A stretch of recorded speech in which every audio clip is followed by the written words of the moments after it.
Now, for our meditation this morning, I will request that we come back to chapter 13 of Acts and read verses 1 and 2, which our brother already read.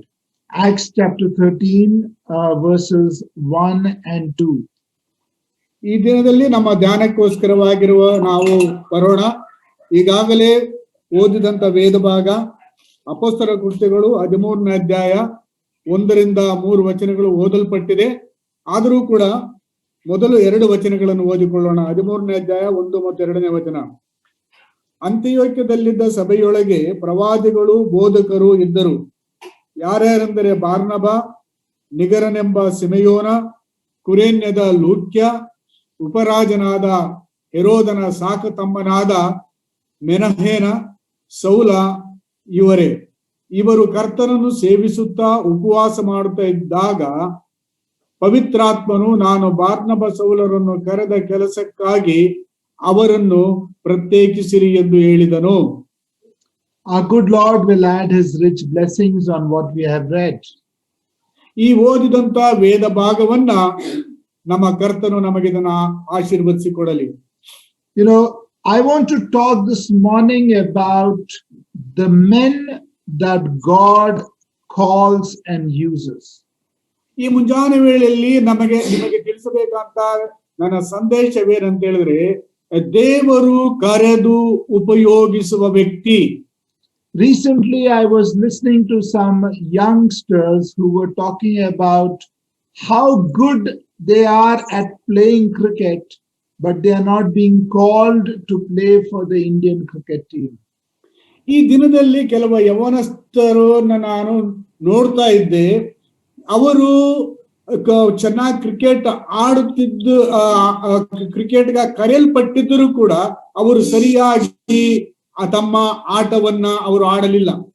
But forget the teams in the world. The question that is before us is, if God were to use someone, what are the qualities of a person, man or woman, that the Lord would want so that the person can be used of God? ಈ ಮುಂಜಾನೆ ವೇಳೆಯಲ್ಲಿ ದೇವರು ಉಪಯೋಗಿಸಬೇಕೆಂತ ಹೇಳಿರುವಂತ ವ್ಯಕ್ತಿ ಇರುವುದಾಗಿದ್ದರೆ ಆತನಲ್ಲಿ ಇರಬೇಕಾದಂತ ಗುಣಲಕ್ಷಣಗಳು ಯಾವುದು ಎಂಬುದನ್ನ ನಾವು ಧ್ಯಾನ ಮಾಡೋಣ. So small or if you're old or whoever you are as a believer, let this be a time of reckoning in your heart if you can be used of God. ನೀವು ಚಿಕ್ಕವರಾಗಿರ್ಲಿ ದೊಡ್ಡವರಾಗಿರ್ಲಿ ಇದನ್ನ ಆಲೋಚನೆ ಮಾಡ್ರಿ, ದೇವರು ಉಪಯೋಗಿಸುವ ವ್ಯಕ್ತಿ ಹೇಗಿರಬೇಕು ಎಂಬ ವಿಷಯದಲ್ಲಿ. So I want to look at some qualities of the men that God calls and uses. ದೇವರು ಕರೆಯುವ ವ್ಯಕ್ತಿಯಲ್ಲಿ ಇರಬೇಕಾದಂತ ಗುಣಗಳ ವಿಷಯದಲ್ಲಿ ಈ ಮುಂಜಾನೆ ವೇಳೆಯಲ್ಲಿ ನಾನು ನಿಮ್ಮ ಜೊತೆಯಲ್ಲಿ ಮಾತನಾಡುತ್ತೇನೆ. The first quality of men who are used and called of God are men who prove themselves in the local assembly. ದೇವರು ಉಪಯೋಗಿಸುವಂತ ಕರೆಯಲ್ಪಟ್ಟಂತ ವ್ಯಕ್ತಿಯ ಮೊದಲನೆಯ ಗುಣ ಏನಾಗಿರಬೇಕಂತ ಹೇಳಿದ್ರೆ, ಆತನು ಸ್ಥಳೀಯ ಸಭೆಯಲ್ಲಿ ಉಪಯೋಗಿಸಲ್ಪಡುವನಾಗಿರಬೇಕು. We just read in chapter 13 and verse 1 about the church or the assembly at Antioch. ಈ 13ನೇ ವಚನದಲ್ಲಿ ಈಗಾಗಲೇ ನಾವು ಓದಿದ ವೇದ ಭಾಗದಲ್ಲಿ ಅಂತಿಯೋಕ ಸ್ಥಳವೆಂಬಂತ ಸಭೆಯಲ್ಲಿ ಇದ್ದಂತ ಜನರ ಕುರಿತಾಗಿ ಓದುತ್ತೇವೆ. We read there about in verse 1 about 5 teachers that were there, prophets and teachers in that assembly. ಈ ಭಾಗದಲ್ಲಿ ನಾವು ಈ ಸ್ಥಳೀಯ ಸಭೆಯಲ್ಲಿ 5 ಜನ ಪ್ರವಾದಿಗಳು ಬೋಧಕರು ಇದೆ ಅಂತೇಳಿ ಅವರ ಹೆಸರುಗಳನ್ನು ನಾವು ನೋಡುತ್ತೇವೆ. And of course over there we read about the 2 names, Barnabas and Paul or Saul at that point in time. ಮತ್ತು ಇದರಲ್ಲಿ ಪೌಲ ಮತ್ತು ಬಾರ್ನಬರ ಹೆಸರುಗಳು ಕೂಡ ಇದೆ ಎಂಬುದಾಗಿ ನೋಡುತ್ತೇವೆ. Now it says in verse 2, and please make a note of this, it says, as they ministered to the Lord, as they ministered to the Lord. ಈ ಎರಡನೇ ವಚನದಲ್ಲಿ ಇರುವಂತ ಪದ ಪ್ರಯೋಗವನ್ನು ಗಮನಿಸಿರಿ. ಅವರು ಹಾಗೆ ಸೇವೆ ಮಾಡುತ್ತಾ ಇರುವಂತಹ ಸಮಯದಲ್ಲಿ, ಕರ್ತನನ್ನು ಸೇವಿಸುತ್ತಾ ಇದ್ದಾಗ, dear ones, they ministered unto the Lord. ಪ್ರಿಯರೇ, ಅವರು ಕರ್ತನ ಸೇವೆಯನ್ನು ಮಾಡುತ್ತಿದ್ದರು. I hope we realize that if we want to be used of the Lord, first we must be of use for the Lord in our local company, and our ministry is first unto the Lord. ನೋಡ್ರಿ, ದೇವರು ಒಬ್ಬ ವ್ಯಕ್ತಿಯನ್ನು ಕರೆದು ಉಪಯೋಗಿಸಬೇಕಾಗಿದ್ದರೆ ಮೊದಲನೆಯದಾಗಿ ಆ ವ್ಯಕ್ತಿಯು ದೇವರಿಂದ ಕರೆಯಲ್ಪಟ್ಟು ಸ್ಥಳೀಯ ಸಭೆಯಲ್ಲಿ ಉಪಯೋಗವಾಗಬೇಕು. Writing to Timothy in 2 Timothy, Paul uses a phrase saying, approved unto God. ನಾವು 2ನೇ ತಿಮೋತಿಯಲ್ಲಿ ಪೌಲನು ತಿಮೋತಿಯನಿಗೆ ಬರೆಯುವಾಗ ಹೇಳ್ತಾನೆ, ದೇವರಿಗೆ ಮೆಚ್ಚುಗೆಯಾಗಿ ನಡೆದುಕೋ ಎಂಬುದಾಗಿ. Dear ones, and especially our young ones, I want to ask you this question. Are you being used in the local company? Is your work approved of God? ವಿಶೇಷವಾಗಿ ಪ್ರಿಯ ಯವನಸ್ಥರೇ, ಇಲ್ಲಿ ಸೇರಿ ಬಂದಿರುವಂತವರೇ, ನಾನು ನಿಮಗೆ ಹೇಳುವುದು ಏನಂತ ಹೇಳಿದ್ರೆ, ನೀವು ದೇವರಿಗೆ ಮೆಚ್ಚುಗೆಯಾಗಿ ಸ್ಥಳೀಯ ಸಭೆಯಲ್ಲಿ ನೀವು ನಿಮ್ಮನ್ನು ತೊಡಗಿಸಿಕೊಂಡಿದ್ದೀರಾ ಅಥವಾ ಉಪಯೋಗಿಸಲ್ಪಡುತ್ತಿದ್ದೀರಾ ಎಂಬುದಾಗಿ. Now that word approved in the original is doikomazo or doikoma. It actually means to test a metal and to find it to be pure. ಈ ಒಂದು ದೇವರಿಗೆ ಮೆಚ್ಚುಗೆಯಾಗಿ ಅನ್ನುವಂತ ಪದವನ್ನ ಗ್ರೀಕ್ ಅರ್ಥದಲ್ಲಿ ನೋಡುವಾಗ ಒಂದು ವಸ್ತುವನ್ನ ಅದನ್ನು ಪರೀಕ್ಷಿಸಿ ಅದು ಶುದ್ಧವಾಗಿದೆ ಎಂದು ತಿಳಿದುಕೊಳ್ಳುವ ಅರ್ಥದ ಹಿನ್ನೆಲೆಯಲ್ಲಿ ಉಪಯೋಗವಾಗಿದೆ ಆ ಪದ. You know, it is a word which is used both for quality and quantity. ಈ ಶಬ್ದವು ಗ್ರೀಕ್ ಭಾಷೆಯಲ್ಲಿ ಅದು ಗುಣಮಟ್ಟದಲ್ಲಿಯೂ ಮತ್ತು ಉಪಯೋಗದಲ್ಲಿಯೂ ಉಪಯೋಗಿಸಲ್ಪಡುತ್ತದೆ. ಕ್ವಾಲಿಟಿ, ಕ್ವಾಂಟಿಟಿ ಎರಡು ವಿಷಯದಲ್ಲಿಯೂ. You know, many years back when I bought my first car, I still remember that we bought a Maruti 800 and we got a gold coin. ಸಹೋದರರು ಮೊದಲನೇ ಬಾರಿಗೆ ಅವರು ಕಾರನ್ನ ಪಡೆದುಕೊಂಡಂತ ಸಂದರ್ಭದಲ್ಲಿ ಮಾರುತಿ 800 ಅವರು ಪಡ್ಕೊಂಡಾಗ ಅವರಿಗೆ ಗೋಲ್ಡ್ ಕಾಯಿನ್ ಸಹ ಸಿಕ್ಕಿತ್ತು. And Maruti company gave it to us, and we took that gold coin and went to a jeweler's shop. ಅವರು ಮಾರುತಿ ಕಂಪನಿಯಿಂದ ಪಡೆದುಕೊಂಡಂತ ಆ ಒಂದು ಚಿನ್ನದ ನಾಣ್ಯವನ್ನು ತೆಗೆದುಕೊಂಡು ಅವರು ಚಿನ್ನದ ವ್ಯಾಪಾರಿ ಅಂಗಡಿಗೆ ಹೋದ್ರು. Now, before weighing the gold coin, what they did was they had a crucible or a vessel in which they heated the gold coin and melted it. ಇವರು ತೆಗೆದುಕೊಂಡು ಹೋದಂತ ಗೋಲ್ಡ್ ಕಾಯಿನ್ ಅನ್ನ ಆ ಚಿನ್ನದ ವ್ಯಾಪಾರಿಯು ಮೊದಲು ತೆಗೆದುಕೊಂಡು ಒಂದು ಉರಿಯುವ ಪಾತ್ರೆಯಲ್ಲಿ ಹಾಕಿ ಅದನ್ನ ಬೇಯಿಸಿದನು. And after that, they checked that all impurity is removed, and then they solidified it, and then they weighed the quantity of gold. ಅವರು ಆ ಬೆಂಕಿಯ ಉರಿಯಲ್ಲಿ ಹಾಕಿದ ಮೇಲೆ ಅದರಲ್ಲಿದ್ದಂತ ಕಲ್ಮಶವನ್ನು ತೆಗೆದಿದ್ದಾದ ಮೇಲೆ ಆ ಒಂದು ಚಿನ್ನದ ನಾಣ್ಯದ ಮೌಲ್ಯ ಎಷ್ಟೆಂಬುದಾಗಿ ಅವರು ಗುರುತಿಸಿದರು. You know, that's the kind of word doikomazo, that means approving from God when a person ministers unto the Lord. ಡಾಲ್ಕಮೋ ಅನ್ನುವಂತ ಈ ಗ್ರೀಕ್ ಶಬ್ದದ ಅರ್ಥವು ಇದೇ ಆಗಿದೆ. ಮೊದಲು ದೇವರ ಸಮಕ್ಷಮದಲ್ಲಿ ಆ ವ್ಯಕ್ತಿಯು ಒಪ್ಪಿಗೆಯಾದ ಮೇಲೆ ಆತನು ಸೇವೆಯಲ್ಲಿ ಉಪಯೋಗಿಸಲ್ಪಡುತ್ತಾನೆ ದೇವರಿಂದ. Your ministry must always be known in the local company. ನಿಮ್ಮ ಸೇವೆಯು ಸ್ಥಳೀಯ ಸಭೆಯಲ್ಲಿ ಅದು ಗುರುತಿಸಲ್ಪಡಬೇಕು. And the older ones must always encourage, especially the younger ones when they are coming up in the ministry. ವಿಶೇಷವಾಗಿ ಯೌವನಸ್ಥರು ಅಥವಾ ಮೊದಲನೇದಾಗಿ ಸೇವೆಗೆ ಸಮರ್ಪಿಸಿಕೊಳ್ಳುವಂತ ಯೌವನ ಸೇವಕರನ್ನು ಸಭೆಯ ಹಿರಿಯರು ಅಥವಾ ಅನುಭವಶಾಲಿಗಳಾದಂತಹ ಆ ಸೇವಕರುಗಳು ಗುರುತಿಸಿ ಅವರನ್ನ ಪ್ರೋತ್ಸಾಹಿಸಬೇಕು. And guide them, correct them, and encourage them in the work of God. I was just saying that the older ones should correct and guide and encourage the younger ones.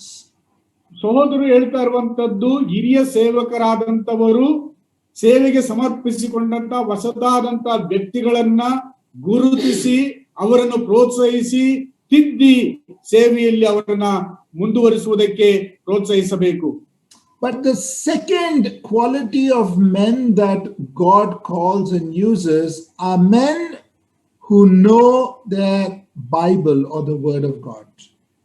ಎರಡನೆಯ ಗುಣ ದೇವರು ಉಪಯೋಗಿಸುವ ವ್ಯಕ್ತಿಯು ಆತನು ದೇವರ ವಾಕ್ಯವನ್ನು ಚೆನ್ನಾಗಿ ತಿಳಿದವನು ಆಗಿರಬೇಕು.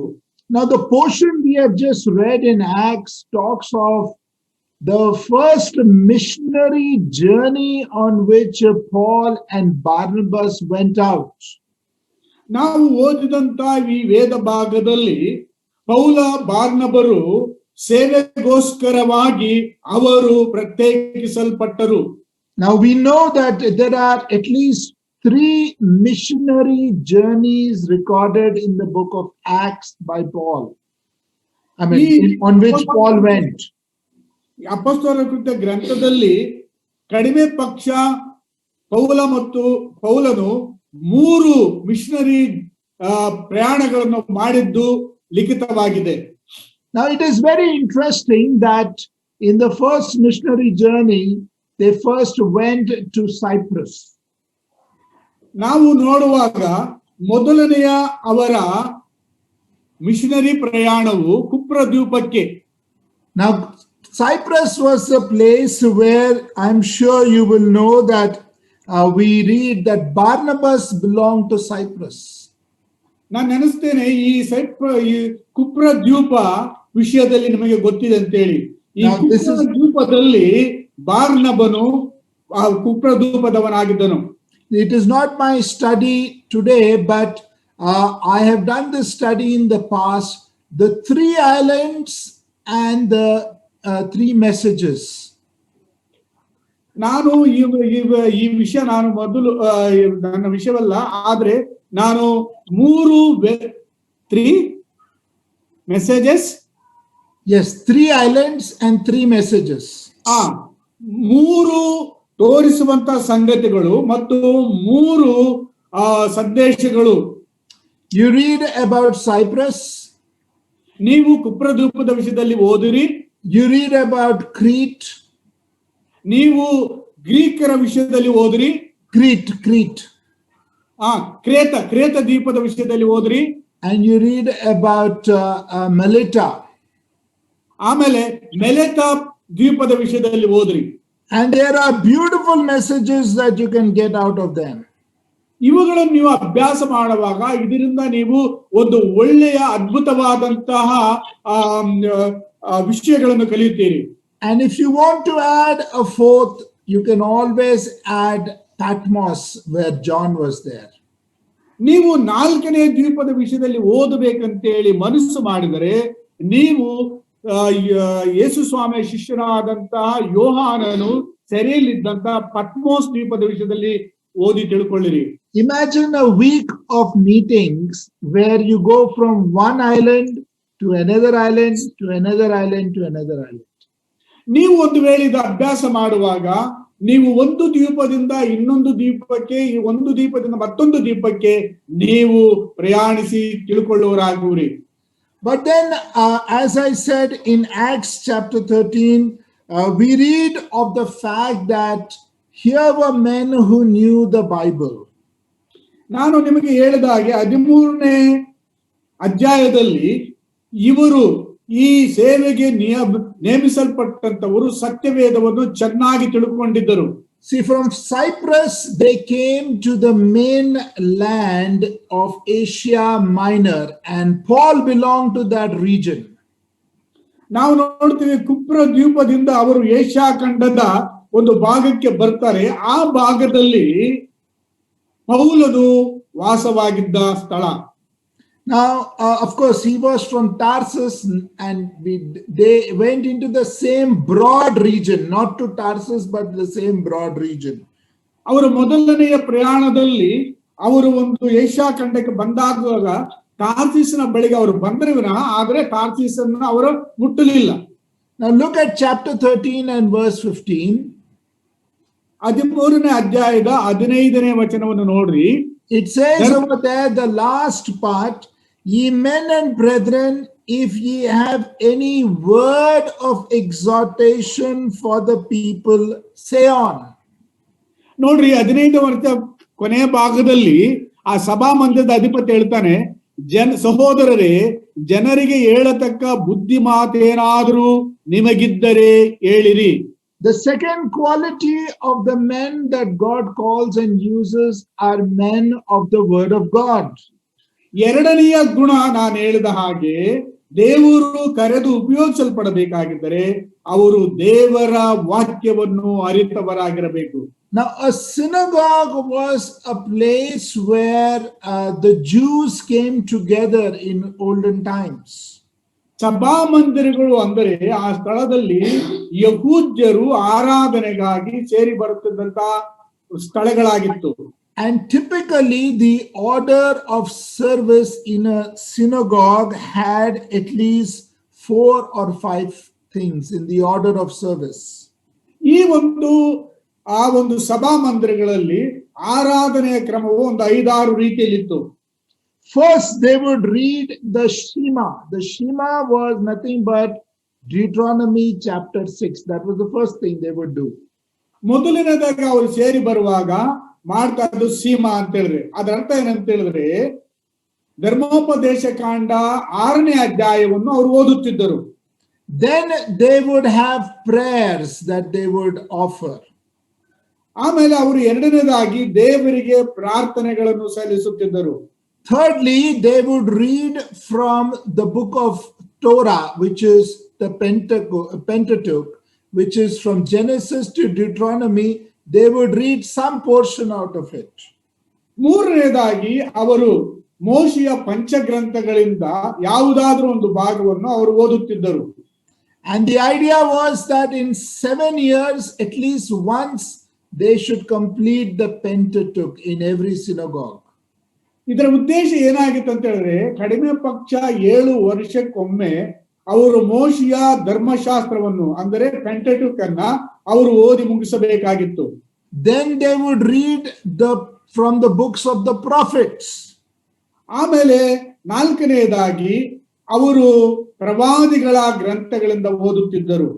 And after that, fifthly, they would request someone to share a word of instruction. ಇದೆಲ್ಲ ಆದಮೇಲೆ 5ನೇದಾಗಿ ಸೇರಿ ಬಂದಂತ ಯಾರಾದರೂ ದೇವರ ವಾಕ್ಯವನ್ನ ವಿವರಣೆ ಮಾಡುವುದಕ್ಕೆ ಅವಕಾಶವಿತ್ತು. Now, as we read in verse 15, it says now at the beginning of verse 15, after the reading of the law and the prophets. ನೋಡ್ರಿ 15ನೇ ವಚನದ ಪ್ರಾರಂಭದಲ್ಲಿ ಧರ್ಮಶಾಸ್ತ್ರವು ಪ್ರವಾದಿಗಳ ಗ್ರಂಥವು ಇವುಗಳ ಪಾರಾಯಣ ಆದ ಮೇಲೆ. That means all these things were already done. ಯಾಕಂತ ಹೇಳಿದ್ರೆ ಈ ರೀತಿಯಾಗಿ ಅವರು ಕ್ರಮವಾಗಿ ಓದಿದ್ದಾದ ಮೇಲೆ now they said it is the time of instruction and teaching. So they asked Saul or Paul at that point in time, Paul and Barnabas to share a word. ಈ ಒಂದು ಪ್ರಸಂಗ ಮಾಡುವಂತ ಸಂದರ್ಭ ಬಂದಾಗ ಅವರು ಪೌಲ ಅಥವಾ ಬಾರ್ನಬರನ್ನ ಪ್ರಸಂಗ ಮಾಡಲಿಕ್ಕೆ ಕೇಳಿಕೊಳ್ಳುತ್ತಾರೆ. Now this is the first recorded message of Paul. We read the first time the name Paul in verse 16. ನೋಡ್ರಿ, ಗಮನಿಸಿರಿ, ಪೌಲನು ಮೊದಲನೇ ಸಾರಿ ಈತನು ಪ್ರಸಂಗ ಮಾಡ್ತಾ ಇರೋದು 16ನೇ ವಚನದಲ್ಲಿ ನಾವು ಇದನ್ನು ನೋಡುತ್ತೇವೆ. And this is the first recorded message. Of course, he preached before this also in Damascus. We read that, but what he spoke is recorded for us here for the first time. ನೋಡ್ರಿ, ಪೌಲನು ಮೊದಲನೇ ಬಾರಿಗೆ ಪ್ರಸಂಗ ಮಾಡಿದರ ದಾಖಲೆ ಇಲ್ಲಿದೆ. ನಾವು ನೋಡ್ತೀವಿ ಪೌಲನು ದಮಸ್ಕದಲ್ಲಿ ಸಹ ಆತನು ಈ ಮೊದಲು ಪ್ರಸಂಗ ಮಾಡಿದ್ದಾನೆ, ಆದರೆ ಇವನ ಪ್ರಸಂಗ ದಾಖಲೆಯಾಗಿರುವಂತದ್ದು ಮೊದಲನೇ ಬಾರಿಗೆ ಈ ಭಾಗದಲ್ಲಿ.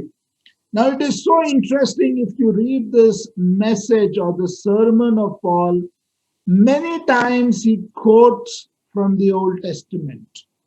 ನೀವು ಈ ಒಂದು ಆತನ ಪ್ರಸಂಗವನ್ನು ನೀವು ಗಮನಿಸಿ ಓದುವುದಾಗಿದ್ದರೆ ಅನೇಕ ಬಾರಿ ಆತನು ಹಳೆಯ ಒಡಂಬಡಿಕೆಯನ್ನ ಉಲ್ಲೇಖ ಮಾಡಿದ್ದಾನೆ ತನ್ನ ಪ್ರಸಂಗದಲ್ಲಿ.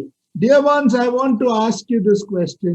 If you want to be used of the Lord, you need to be, and I need to be, men who know the word of God.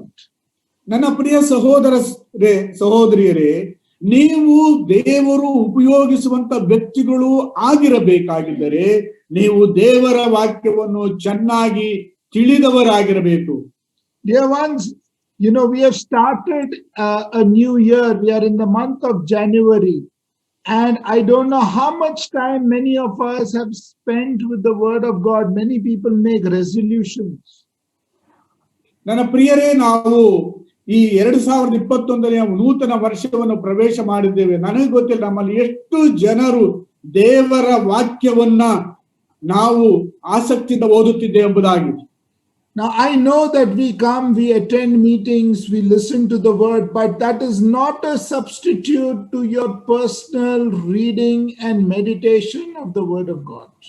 ನನಗೆ ಗೊತ್ತಿದೆ, ನಾವು ಸಭೆಯ ಕೂಟಗಳಲ್ಲಿ ಇತರ ಕೂಟಗಳಲ್ಲಿ ನಾವು ಭಾಗವಹಿಸುತ್ತೇವೆ, ದೇವರ ವಾಕ್ಯವನ್ನು ಕೇಳುತ್ತೇವೆ. ಆದರೆ ಪ್ರಸಂಗಗಳನ್ನು ಕೇಳುವಂತದ್ದು ನಾವು ವೈಯಕ್ತಿಕವಾಗಿ ಕುಳಿತು ವಾಕ್ಯವನ್ನು ಓದುವುದರ ಒಂದು ಇದಕ್ಕೆ ಬದಲಾವಣೆ ಅಲ್ಲ. ನಾವು ವೈಯಕ್ತಿಕವಾಗಿ ವಾಕ್ಯವನ್ನ ಧ್ಯಾನಿಸಬೇಕು, ಅದು ಮುಖ್ಯವಾದದ್ದು. You know, writing to Timothy, Paul says in 2 Timothy chapter 2, he says, consider what I say and the Lord give thee understanding. You want to see that verse? It's in 2 Timothy chapter number 2 and verse 7. ನೋಡ್ರಿ, ಪೌಲನು ತಿಮೋಥಿಯನಿಗೆ ಬರೆದ 2ನೇ ಪತ್ರ 2ನೇ ಅಧ್ಯಾಯ ಅದರ 15ನೇ ವಚನದಲ್ಲಿ ಆತನ 15th verse, verse number 7, 2 Timothy chapter 2 verse 7.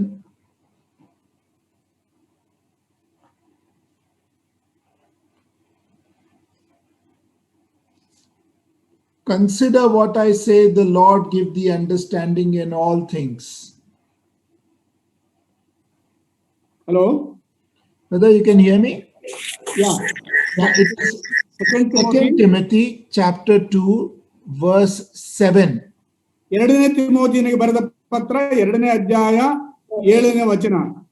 ನಾನು ಹೇಳುವುದನ್ನು ಯೋಚಿಸು, ಕರ್ತನು ಎಲ್ಲಾದರಲ್ಲೂ ನಿನಗೆ ವಿವೇಕವನ್ನು ದಯಪಾಲಿಸುವನು. I hope we have a habit of considering the scriptures, the word of God personally in our lives.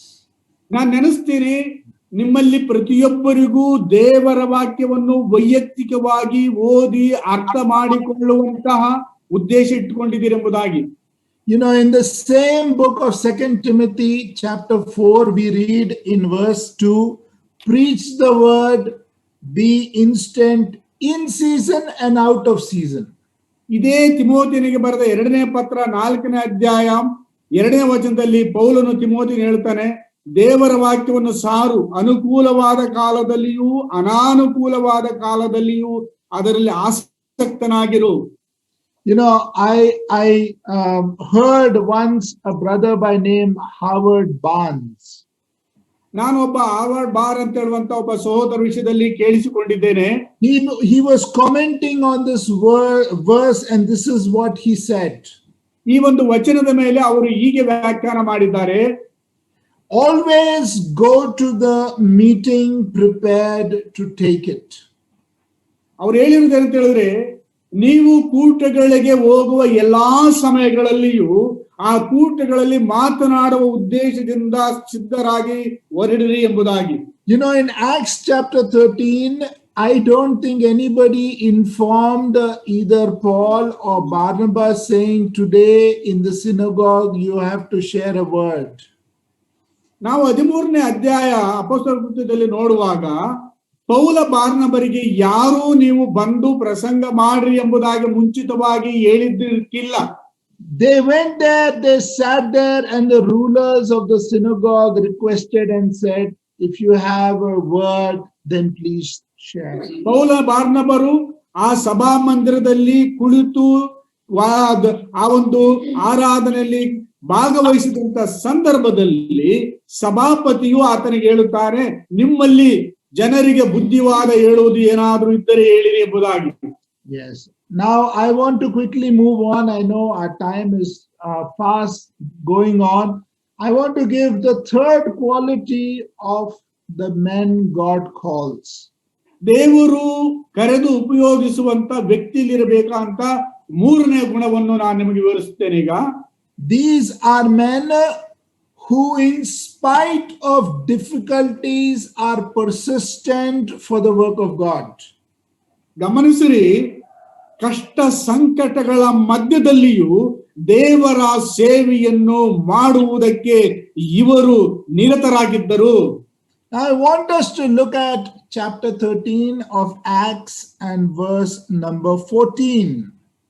ಈಗ ನಾವು ಅಪೊಸ್ತಲರ ಕೃತ್ಯ 13ನೇ ಅಧ್ಯಾಯದ 14ನೇ ವಚನವನ್ನು ನೋಡೋಣ. ಆಮೇಲೆ ಅವರು ಪೆರ್ಗೆಯಿಂದ ಸಂಚಾರ ಮಾಡಿ ಪ್ರಸಿದ್ಧ ಸೇವೆಗೆ ಸೇರಿದ ಅಂತಿಯೋಕ್ಯಕ್ಕೆ ಬಂದರು. ಸಬ್ಬತ್ ದಿನದಲ್ಲಿ ಅವರು ಸಭಾಮಂದಿರಕ್ಕೆ ಹೋಗಿ ಕೂತುಕೊಂಡರು. Yes, without understanding the geography, if we just read this verse, we might not find much in it. ಈ ಒಂದು ಭೌಗೋಳಿಕ ಹಿನ್ನೆಲೆಯನ್ನು ಅರಿಯದೆ ನಾವು ಈ ವಚನವನ್ನು ಸರಿಯಾಗಿ ಅರ್ಥ ಮಾಡಿಕೊಳ್ಳುವುದಕ್ಕಾಗುವುದಿಲ್ಲ. Now I have a request to the believers. As students of the word of God, it is important to us that we understand Bible geography. ಇಲ್ಲಿ ಕುಳಿತಿರುವಂತ ಕೇಳಿಸಿಕೊಳ್ಳುವಂತ ಸಹೋದರ ವಿಶ್ವಾಸಿಗಳಲ್ಲಿ ನಾನು ಕೇಳಿಕೊಳ್ಳುವುದು ಏನಂತ ಹೇಳಿದ್ರೆ, ನೀವು ದೇವರ ವಾಕ್ಯವನ್ನು ಅಭ್ಯಾಸ ಮಾಡುವಾಗ ಭೌಗೋಳಿಕವಾದಂತಹ ಪಾಠಗಳ ವಿಷಯದಲ್ಲಿಯೂ ಕೂಡ ನೀವು ಅರಿತವರಾಗಿರಬೇಕು. There were at least 5 major cities to which Paul and Barnabas went in their first missionary journey. ಈ ಒಂದು ಮೊದಲನೆಯ ಸುವಾರ್ಥ ದಂಡಯಾತ್ರೆಯಲ್ಲಿ ಪೌಲ ಬಾರ್ನಬರು ಸುಮಾರು 5 ಸ್ಥಳಗಳಿಗೆ ಹೋಗಿದ್ದಾರೆ. Now major cities, they went to many other places. I'm only talking about major cities. ಅವರು ಅನೇಕ ಸ್ಥಳಗಳನ್ನು ಸಂಧಿಸಿದ್ದಾರೆ, ಆದರೆ ಪ್ರಾಮುಖ್ಯವಾಗಿ 5 ಪಟ್ಟಣಗಳನ್ನ ಅವರು ಸಂಧಿಸಿದ್ದಾರೆ. In the island of Cyprus, they went south and there was a city called Paphos. They went there. ಅವರು ಕುಪ್ರ ದ್ವೀಪದಿಂದ ಅವರು ಮುಂದೆ ಹೋಗುವಾಗ ಪಾಪೋಸ್ ಎಂಬಂತ ದ್ವೀಪಕ್ಕೆ ಅವರು ದಕ್ಷಿಣ ಭಾಗಕ್ಕೆ ಪ್ರಯಾಣ ಮಾಡಿ ಬಂದಿದ್ದಾರೆ. From there they went to the mainland, went north by in the sea and came to a place called Perga. ಅವರು ಅಲ್ಲಿಂದ ಉತ್ತರ ಭಾಗಕ್ಕೆ ಪ್ರಯಾಣ ಮಾಡಿ ಪೆರ್ಗೆ ಅಂತ ಹೇಳುವಂತ ಸ್ಥಳಕ್ಕೆ ಬಂದಿದ್ದಾರೆ. They did not preach in Perga. They did not. ಅವರು ಪೆರ್ಗದಲ್ಲಿ ಯಾವ ಪ್ರಸಂಗವನ್ನು ಮಾಡಲಿಲ್ಲ. From Perga they went to the second major city. First was Paphos, then they went to Antioch of Pisidia. ಅವರು ಅಲ್ಲಿಂದ ಪ್ರಸಿದ್ಧ ಸೇನೆಗೆ ಸೇರಿದಂತಹ ಅಂತಿಯೋಕ್ಯಕ್ಕೆ ಬಂದಿದ್ದಾರೆ. From Antioch they went to Iconium. ಅವರು ಅಂತಿಯೋಕ್ಯದಿಂದ ಮುಂದೆ ಇಕೋನ್ಯ ಅಂತ ಪಟ್ಟಣಕ್ಕೆ ಬಂದರು. From Iconium they went to Lystra. ಅವರು ಇಕೋನ್ಯದಿಂದ ಲಿಸ್ತ್ರಾ ಎಂಬ ಪಟ್ಟಣಕ್ಕೆ ಬಂದರು. You know whom did they find in Lystra? ಲುಸ್ತ್ರದಲ್ಲಿ ಅವರು ಯಾರನ್ನು ಕಂಡ್ರು ಗೊತ್ತುಂಟಾ? You know anybody from Lystra? ಲಿಸ್ತ್ರದಿಂದ ಬಂದಂತವ್ರು ಯಾರಾದರೂ ಇಲ್ಲಿದ್ದೀರಾ? I can think of Timothy and Lois and Eunice. You know, they were from Lystra. ಲಿಸ್ತ್ರಾ ಪಟ್ಟಣದಿಂದ ಅವರು ಯೂನಸ್ ಅಂತ ಹೇಳುವಂತವರು ಮತ್ತು ತಿಮೋತಿಯನು ಈ ಪಟ್ಟಣದಿಂದ ಬಂದಂತವರು. From there they went to Derbe. ಲುಸ್ತ್ರ ಪಟ್ಟಣದಿಂದ ಅವರು ದರ್ಬೆಗೆ ಬಂದರು. Now here he is saying in verse 14 that we read, From Perga, they went north to Antioch. ಅವರು 14 ನಮಗೆ ಹೇಳುವುದು ಅಂತ ಹೇಳಿದ್ರೆ ಅವರು ಉತ್ತರ ಭಾಗದಿಂದ ಅಂತಿಯೋಕ್ಯಕ್ಕೆ ಬಂದರು. Now, like I said, if you don't understand the geography, you will never understand what is this persistence in hardships that Paul and Barnabas had. ನೀವು ಭೌಗೋಳಿಕ ಹಿನ್ನೆಲೆಯನ್ನ ಅರ್ಥ ಮಾಡಿಕೊಳ್ಳದಿದ್ದರೆ ಪೌಲ ಮತ್ತು ಬಾರ್ನಬರು ಯಾವ ಯಾವ ತೊಂದರೆಗಳನ್ನು ಅನುಭವಿಸಿದರು ಈ ಒಂದು ಪ್ರಯಾಣದಲ್ಲಿ ಅಂತೇಳಿ ನಿಮಗೆ ಅರ್ಥ ಆಗುವುದಿಲ್ಲ.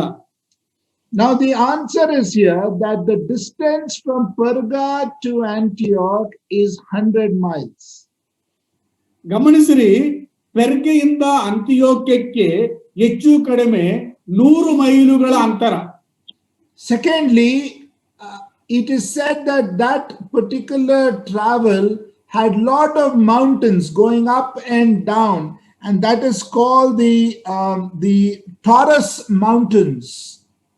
ಮತ್ತು ಎರಡನೇದಾಗಿ ಈ ಪೆರ್ಗೆ ಮತ್ತು ಅಂತಿಯೋಕ್ಯದ ಪಟ್ಟಣಗಳ ಮಧ್ಯದಲ್ಲಿ ಅನೇಕ ಪರ್ವತಗಳು ಇದ್ದವು.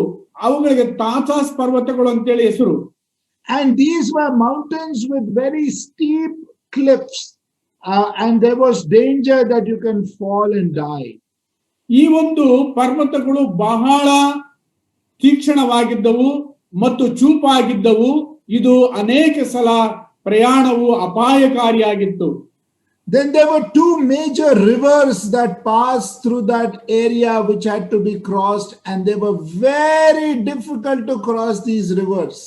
ಮತ್ತು ಈ ಎರಡು ಪಟ್ಟಣಗಳ ಮಧ್ಯದಲ್ಲಿ ಎರಡು ಬೃಹತ್ತಾದಂತ ನದಿಗಳು ಹರಿಯುತ್ತಿದ್ದವು.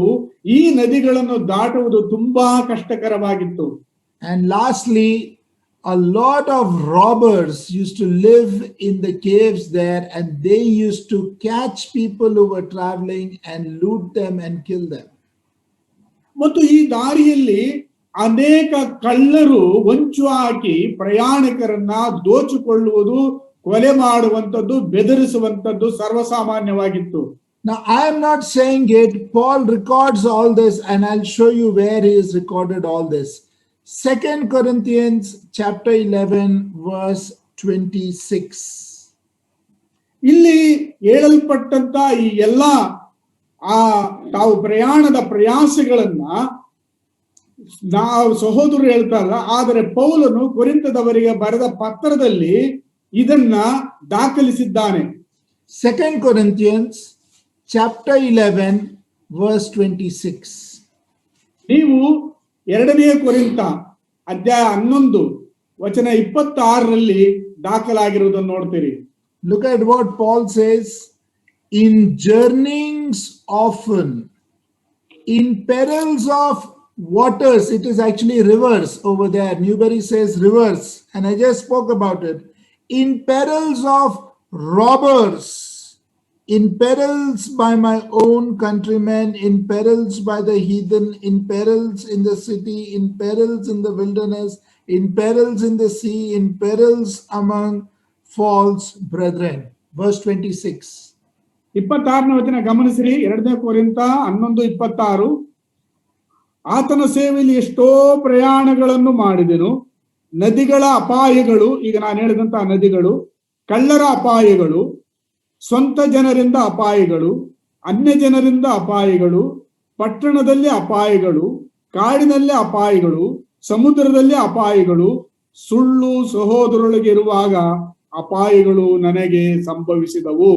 You know, that first part we read, possibly Paul was talking about his journey from Perga to Antioch of Pisidia. ನಾವು ಈ ವಚನದಲ್ಲಿ ಪ್ರಾರಂಭದಲ್ಲಿ ನೋಡಿದ್ದು ಇವುಗಳನ್ನ ಪೌಲನು ಪೆರ್ಗೆಯಿಂದ ಅಂತಿಯೋಕ್ಯಕ್ಕೆ ಮಾಡಿದ ಪ್ರಯಾಣದಲ್ಲಿ ಆದಂತ ಸಂಗತಿಗಳನ್ನ ದಾಖಲಿಸಿದ್ದಾನೆ. You know, if you want to serve the Lord, remember, dear ones, we will go through multiple hardships, but you must be willing to continue and depend on the Lord and carry on. ಪ್ರಿಯರೇ, ನಾವು ಸೇವೆ ಮಾಡುವವರಾಗಿದ್ದರೆ ನಾವು ಅನೇಕ ಕಷ್ಟ ಸಂಕಟಗಳನ್ನ ದುಃಖಗಳನ್ನ ಎದುರಿಸುವವರಾಗಿ ಆತನ ಮೇಲೆ ಆಧಾರಗೊಂಡವರಾಗಿ ನಾವು ಎಡಬಿಡದೆ ಮುಂದೆ ಹೋಗಬೇಕಾಗಿದೆ ಈ ಸೇವೆಯಲ್ಲಿ. Not just this kind of physical suffering. In Lystra, Paul was stoned and people thought that he is dead, persecuted for Christ.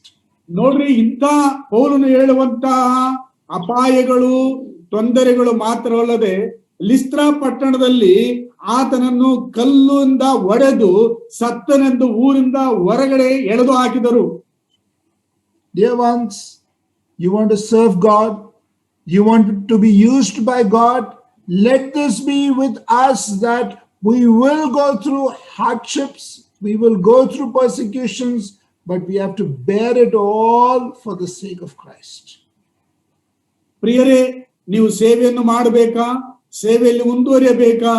ದೇವರು ಸೇವೆಯಲ್ಲಿ ನಾವು ಎಡಬಿಡದ ಮುಂದೆ ಹೋಗಬೇಕಾಗಿದ್ದರೆ ನಾವು ಈ ಎಲ್ಲಾ ಕಷ್ಟ ಸಂಕಟಗಳನ್ನ ನಮ್ಮ ಕರ್ತನಾದ ಯೇಸು ಕ್ರಿಸ್ತನಿಗೋಸ್ಕರವಾಗಿ ನಾವು ತಾಳಬೇಕಾಗುತ್ತದೆ. My time is almost up and I'm going to pause here. So ಈಗ ಸಮಯವು ಸಮೀಪಿಸ್ತಾ ಇರೋದ್ರಿಂದ ನಾನು ಮುಂದಿನ ಭಾಗಕ್ಕೆ ಬರ್ತೇನೆ.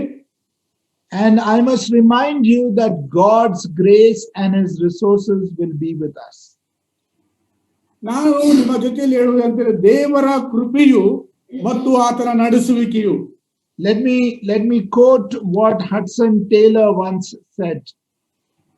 ಹಡ್ಸನ್ ಟೇಲರ್ ಎಂಬ ಹೇಳುವಂತ ಒಬ್ಬ ದೇವರ ಸೇವಕರು ಹೇಳಿದಂತ ಮಾತುಗಳನ್ನು ನಾನು ಹೇಳಲಿಕ್ಕೆ ಬಯಸುತ್ತೇನೆ. God's work done in God's way will never lack God's resources. ಗಮನಿಸಿರಿ, ದೇವರ ಸೇವೆಯನ್ನು ದೇವರ ಚಿತ್ತಾನುಸಾರವಾಗಿ ಮಾಡಿದರೆ ಯಾವ ಸಂಪನ್ಮೂಲಕ್ಕೂ ಕೊರತೆ ಇಲ್ಲ. God's work done in God's ways will never lack God's resources. ದೇವರ ಸೇವೆಯನ್ನ ದೇವರ ಚಿತ್ತಾನುಸಾರವಾಗಿ ಮಾಡುವಾಗ ಆ ಸೇವೆಯನ್ನು ಮಾಡುವುದಕ್ಕೆ ಯಾವ ಸಂಪನ್ಮೂಲಗಳ ಕೊರತೆಯು ಬರುವುದಿಲ್ಲ. May the Lord bless the study to us. We looked at least 3 qualities of the men that God calls and uses. ದೇವರು ಈ ಅಧ್ಯಯನವನ್ನು ಆಶೀರ್ವದಿಸಲಿ. ಈಗ ನಾವು ಕನಿಷ್ಠ ಪಕ್ಷ ದೇವರಿಂದ ಕರೆಯಲ್ಪಟ್ಟು ಉಪಯೋಗಿಸುವಂತ ವ್ಯಕ್ತಿಯಲ್ಲಿ ಇರಬೇಕಾದಂತ 3 ಗುಣಗಳನ್ನು ನಾವು ಧ್ಯಾನಿಸಿದ್ದೇವೆ. Start in the local assembly, number 1. ನಿಮ್ಮ ಸೇವೆಯನ್ನು ಸ್ಥಳೀಯ ಸಭೆಯಲ್ಲಿ ಪ್ರಾರಂಭ ಮಾಡ್ರಿ. Number 2, men who know their Bible, the word of God. ಎರಡನೇದಾಗಿ ಸೇವೆ ಮಾಡುವಂತ ನೀನು ದೇವರ ವಾಕ್ಯವನ್ನು ಸ್ಪಷ್ಟವಾಗಿ ಅರಿತಿರಬೇಕು. Number 3, consistent in the work of God in spite of difficulties. ಮೂರನೇದಾಗಿ ಕಷ್ಟ ಹಿಂಸೆಗಳ ಮಧ್ಯದಲ್ಲಿಯೂ ದೇವರ ಸೇವೆಯಲ್ಲಿ ಸ್ಥಿರನಾಗಿ ಮುಂದೆ ಹೋಗುವುದು. May the Lord bless the study to us this morning time. ಈ ಒಂದು ಧ್ಯಾನ ಮಾಡಿದಂತ ವಾಕ್ಯಗಳನ್ನ ನಮ್ಮೆಲ್ಲರ ಪ್ರಯೋಜನಕ್ಕಾಗಿ ದೇವರು ಆಶೀರ್ವಾದ ಮಾಡಲಿ. Thank you so much, dear.